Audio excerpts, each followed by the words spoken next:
খুলনা মহানগর রাজনীতিতে পরিচিত এক তরুণ মুখ মঞ্জুর শাহীন রুবেল, সাবেক ছাত্রনেতা।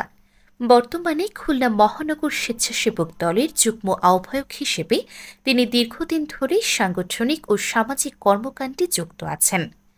আগামী খুলনা সিটি কর্পোরেশন নির্বাচনে ২২ নম্বর ওয়ার্ড থেকে কাউন্সিলর পদে তার প্রার্থিতা ঘিরে স্থানীয় তরুণ সমাজ ও বিভিন্ন শ্রেণী পেশার মানুষের মধ্যে আলোচনা তৈরি হয়েছে বলে তার সমর্থকরা জানান। আন্দোলন সংগ্রামের মাঠে সক্রিয় অংশগ্রহণ, সামাজিক ও ধর্মীয় কর্মকাণ্ডে সম্পৃক্ততা এবং ক্রীড়ামুখী জীবনধারার কারণে তিনি ওয়ার্ডে পরিচিত একটি নাম। একজন সাবেক ক্রিকেটার ও ক্রীড়া অনুরাগী হিসেবে তরুণদের সংগঠিত করতে তিনি বিভিন্ন সময়ে উদ্যোগ নিয়েছেন। তার ঘনিষ্ঠরা বলেন, ২২ নম্বর ওয়ার্ডকে একটি মডেল ওয়ার্ড হিসেবে গড়ে তোলার লক্ষ্য নিয়ে তিনি বাস্তবমুখী উন্নয়ন পরিকল্পনার কথা তুলে ধরছেন। রাজনৈতিক জীবনে তিনি বিভিন্ন সময় দায়িত্ব পালন করেছেন।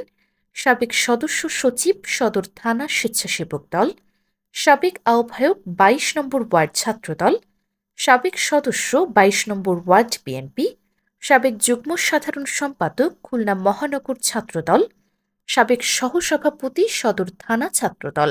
এছাড়া সামাজিক ও ক্রীড়া সংগঠনে সভাপতি মুন্সিপাড়া ইয়াং বস ক্লাব, সাবেক দপ্তর সম্পাদক আসিয়া মেমোরিয়াল ক্রীড়া চক্র, সহসভাপতি আলোকিত যুব সমাজ খুলনা, যুগ্ম আহ্বায়ক কেসিসি মার্কেট খুলনা।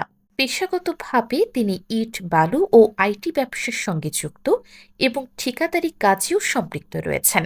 মঞ্জুর শাহীন রুবেল তার বক্তব্যে বলেন, আমি রাজনীতিকে দেখি মানুষের সেবার মাধ্যম হিসেবে। ২২ নম্বর ওয়ার্ডের প্রতিটি রাস্তা, প্রতিটি পরিবার, প্রতিটি তরুণের স্বপ্ন আমার কাছে গুরুত্বপূর্ণ। উন্নয়ন হবে বাস্তব ভিত্তিক, স্বচ্ছ ও অংশগ্রহণমূলক, এটাই আমার অঙ্গীকার। তিনি সকলের দোয়া ও সমর্থন কামনা করেছেন। তার সমর্থকদের ভাষ্য, নেতৃত্বের তারুণ্য, চিন্তায় স্বচ্ছতা আর কাজের সাহস, এই সমন্বয়ই পারে ২২ নম্বর ওয়ার্ডে নতুন সম্ভাবনার দ্বার খুলে দিতে।